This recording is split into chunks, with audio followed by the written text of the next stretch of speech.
using insights to really drive home the conversion metrics within those various stages. Iterate there aggressively and test and learn.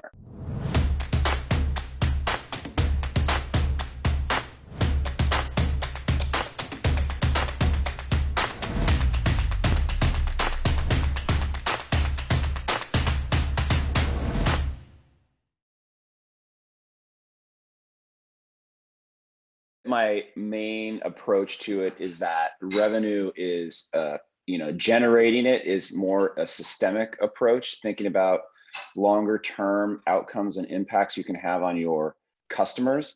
And if you look at the process and tactics for generating your pipeline and your opportunities, if you put some consistent kind of rigor approach, kind of what I would say are like standards of expectation, then it becomes identifying what really are the outliers for things that take it off track. And it's kind of something that I use across all of the kind of functions that I've managed, which is, if you're able to create a level of kind of consistency and predictability where you focus attention are areas that kind of are falling outside of your expectation or off track of what your plan is.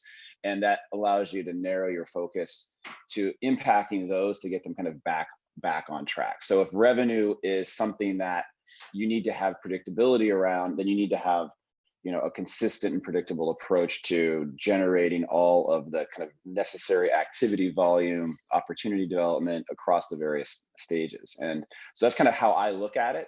Really looking at the components of each part of the process and really understanding what's having the biggest impact there, and then how it funnels downstream.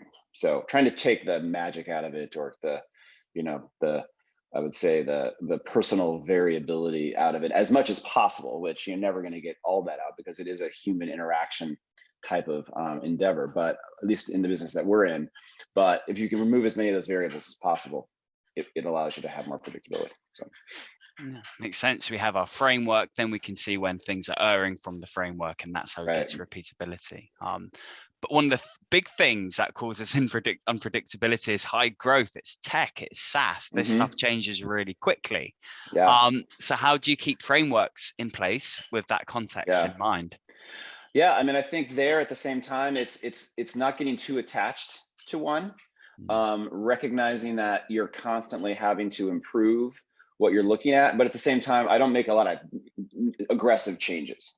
Don't throw things out and start over. Don't quickly jump to conclusions that something is broken. It's really, like I said before, digging into those areas where things are not going to plan. And so if you break down your process into a degree of stages or degree of kind of components, some things will work really well and some things won't be working really well, right? Such as, like we often look at the process of getting from disco to demo or demo to our proposal stages. And, we actually can have very good luck a lot of the times getting from that initial disco phase into our demo, but then sometimes the demo isn't always converting as quickly as we'd like it to, or doesn't convert consistently. And so instead of trying to say, all right, well, we're discovering incorrectly, well, we got them to the demo stage. Something's happening there, but what's not happening in the demo that's allowing us not to move that forward? And so really, really focusing attention that in areas there. Now, sometimes, it will work its way upstream, but using data, using insights, using, kind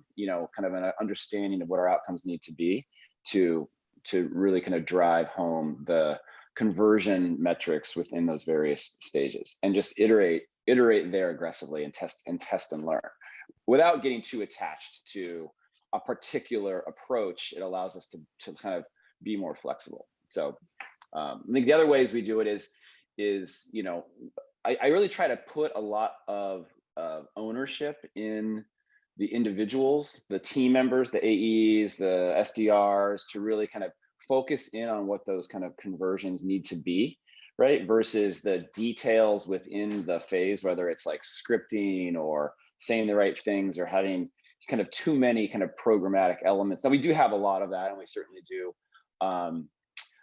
leverage that for consistency and make sure that if we're having best practices that we're learning along the way, incorporate those back into our kind of standard scripts for training purposes. But I'd also rather have people that can think on their feet, can work in ambiguity, that really understand like what's the real goal and outcome of what we're trying to achieve at this phase of the process and or the overall life cycle phase of the process. So at the end of the day, it's about generating revenue, it's about closing opportunities, it's about creating new customers, it's about creating more lifetime value for both them as well as us. And if we get there, no matter how we get there, that's still a success. But if we can do it more predictably, that allows us to scale. So yeah. Awesome. So you give them the North Star, the big idea. How they get to that place is up to them. Right. In part answers something that lots of folks find very challenging when we're looking at metrics, which is lots of reps, AEs might say, well, you know, that's a good benchmark metric, but I'm here for longer. It doesn't apply to me, or I'm new, Right. or I do it in this way. None of this really works for me. Yeah. Does this come into countering that very common issue, or how else you go about making this applicable to individual people? Like you said, that's so important. Yeah, no, I think it absolutely comes into play because you have individuals that will have different levels of experience and they'll bring their experiences to the table. And some have an approach that is, you know, out of kind of sync with something that maybe we've established. And, you know, I think that's important to have. It's important to have new approaches or new ideas to it. But I think what's even more important is that even within that, you've got to have open-mindedness. You've got to also, again, get down to what ultimately are we trying to do. And as a leader, you know, I'm trying to remove the variability, remove the ambiguity, remove the things that create more administrative overhead. And if there are things across the team that we can demonstrate are effective consistently, whether it's, you know, the percentage of activity conversion or how many ops it takes to convert to a number, then we can just focus in on those repeatable metrics and kind of like remove that sense of variability and allow them to really focus on what makes them kind of, I would say, you know, differentiated, which is their connection with the customer, being able to accelerate things, work in situations that are off track, right? And that's kind of getting back to what we were talking about earlier, is like if we really focus on things that aren't going according to plan, that's where we'll spend much more of our time. And we want fewer and fewer of those so that, you know, we've got more kind of opportunity to kind of, you know, predict those opportunities coming together. And so, yeah, it's not always easy. You know, everyone has a different approach to it, and sometimes have to be more persuasive and explain how this is really about helping them. And at the end of the day, if you can demonstrate that this helps them hit their number faster or hits their number at a greater degree, then it should work. Doesn't always work, you know. That's, I think, the constant kind of relationship between sales leadership and, you know, the individuals on the ground and trying to do what they do best. And ultimately, like, it does though come down to, we're all trying to do the same thing. We all may have different approaches to it, and there are better or worse ways to do it more effectively. And that's what we're kind of constantly evaluating. So, but it's you know, I like to look at it as a partnership with the AEs versus not necessarily saying, hey, this is the process, do it this way, and if you don't do it that way. But, you know, you measure it at the end of the quarter the same way, you know, and sometimes we'll have that conversation like, you know, listen, at the end of the day, I'm trying to help you, and we're all trying to hit the number. And if you hit the number, that's great. But if you're not hitting the number, let's at least look at those things that, you know, we weren't necessarily doing effectively, and see how we can be improving those. And if we can kind of come together on those things, then I think it creates a stronger relationship long term. So yeah, okay, makes sense. And I love the fact you bring in retrospective thinking, but I'm also interested to get back to the beginning really on those leading indicators. One thing folks are trying to do so much is seeing ahead, right? What do we need to look at to see what the likely performance is going to be? You've outlined that really well, so I'm interested more on when you've spotted this, and then what do you go away and do? How do you go and devise those strategies? Who do you bring in? And crucially, how do you hand over from those strategies to the execution on the ground with your reps? Because your one sounds interesting and nuanced. It's not just telling them. Yeah. Well, I mean, I think it starts, I mean, I'm definitely an activity focused person. Like, I think that, you know, it starts upstream and things trickle down. So we look at the kind of volume, you know, sales, I do believe, has an element of numbers to it. We're often looking at at bats. I use the kind of equivalent of baseball terminology for understanding how many at bats it takes to get to, kind of a winning average. And you can't do that without having activity. So there is a certain level of activity that's expected against certain types of opportunities. We're looking at the average days that it takes something to progress through the pipeline from one stage to the next. So like, for instance, if we get an initial meeting, we always want to have that meeting happen within the first, probably 72 hours of the initial conversation with an SDR. And then we're challenging to get those meetings pulled forward. Opportunities within Salesforce, we look at stage progression. Stage progression is an indicator of things not progressing, I would say, with momentum, so we don't want to see things sitting in stage more than, say, 10 days. And those 10 days really are the time period between the last conversation with the client and that whatever's going to happen in that stage. And so we look at the activity within a stage happening within a defined period of time. And so, and then in order to move those forward, it requires a level of activity to progress that, right? So we're looking at email, we're looking at telephone logged calls, we're looking for prompts to move things from that stage to the next, being proactive, right? So we use Gong as a tool to evaluate conversations, and we're looking within all those Gong calls, the kind of the number of prompts that an AE is using to create a sense of urgency or moving that deal forward. We don't, or I particularly don't like to see us waiting for the client to take the initiative, because even if they're engaged, that's great, but they're not necessarily motivated the same way we are, and we're not doing it in a way to try to kind of make it happen unnaturally. But if an AE isn't asking for the next call, if they're not proposing a new meeting time in every call, if they're not being disciplined in a follow-up cadence from the last time that they chatted in order to kind of close hold the client accountable from an expectation they had coming out of the last meeting, such as, yes, we do want to bring the team together and have a demo. Well, then we're just going to be sitting around waiting. And so that means you have to be very consistent there. So activity, number of activity relative to stage duration, the stage duration of various those opportunities on average, how are they moving and progressing forward? If they're sitting in stage duration too long, that's an outlier. And that's what I was saying before. We're going to look at anything that sits longer than 10 days. If you go through a pipeline review, I'm not that concerned about opportunities that are progressing according to plan. If it's a big deal, I may be curious about, what's the likelihood of that, because it's a higher than average opportunity. But I'm more interested in those ones that are supposedly, sound good, but they're not going anywhere. Yeah. So what are we doing to move those and get those back on track? And so it allows us to kind of think about things at scale. So great answer. The data tells you so much about the urgency of the opportunity of the rep, and that's so important. Yeah. You've listed off a number of great data points or things to look at here, but as I said before, the really interesting thing about you is how you came through customer success into sales leadership, into being the CRO. So what did you learn by measuring the data and the customer success world in general that really helps you in the CRO seat today?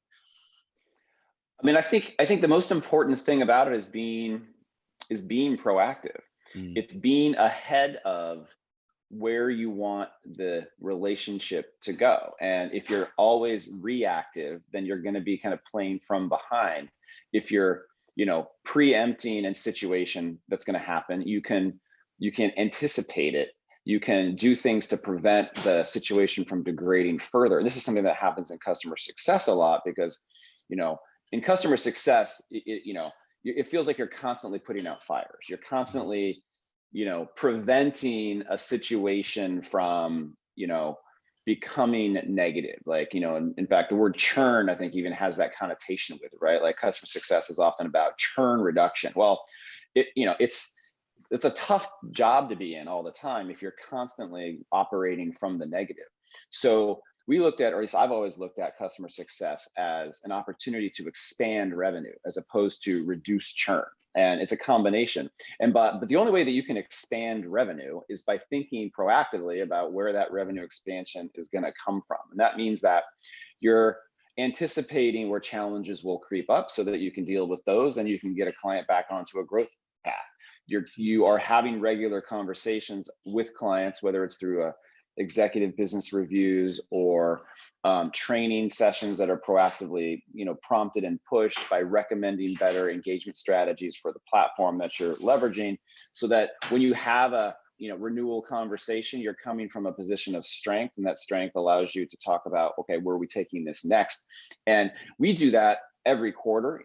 We actually do QBRs on a quarterly basis here, and every single one of those conversations at People Grove starts with, where you wanted to get when we started our relationship, where you are today, and what it's going to take to get there going forward. So we're not always talking about, the typical, here's the features that are coming, here's what we'd like you to get to, what are all the problems you've had, let's talk through support tickets. Like, we try to deal with those conversations through our other CS activities, so that when we get to that meeting, we're not having,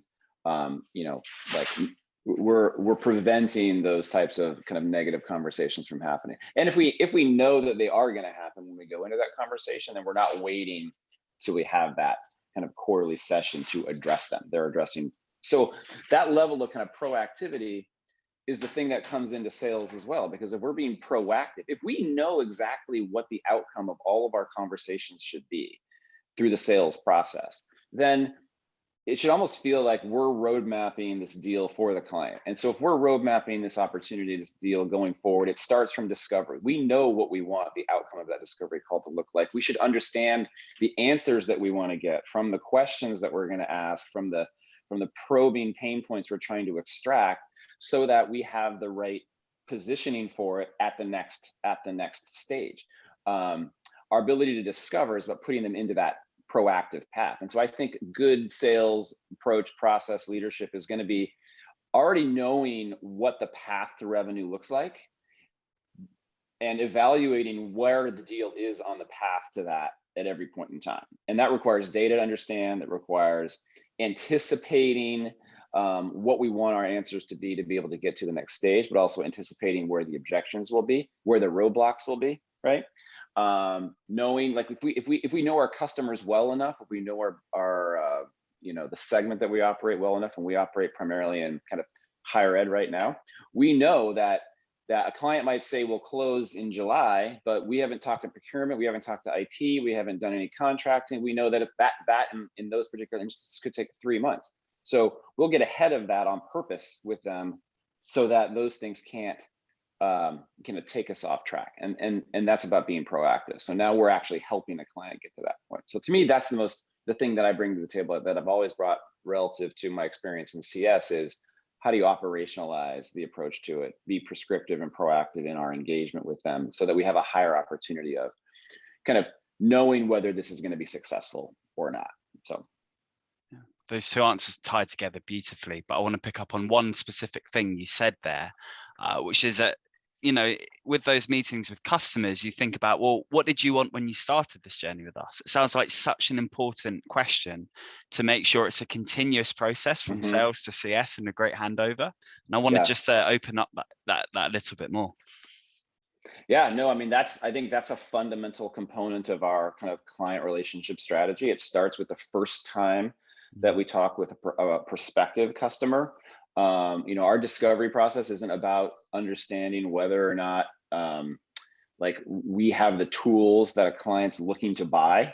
It's about us understanding if we can be impactful to their needs, to their outcomes. It's a conversation about, are we a good fit for them versus, them a good fit for us, and can we sell them on it? And we want to be able to come out of that knowing, all right, you've got challenges and needs that we as a business are focused on helping you achieve, helping you solve for both, in People Grove's instance, end learner students that go to institutions, helping them develop their careers. We're going to focus 100% in on those types of challenges that client might have. And if we come out of that conversation knowing that, all right, we feel like, all right, that's a challenge that we can solve through our platform, then that is the primary thing that we're going to focus on through the extension of the relationship. So then once we close our deal, we go through the selling process, and there's more nuance to it from a technology perspective because we're still selling software. But But the first meeting that we have with a new client, it goes right back to that same, here's what we came together to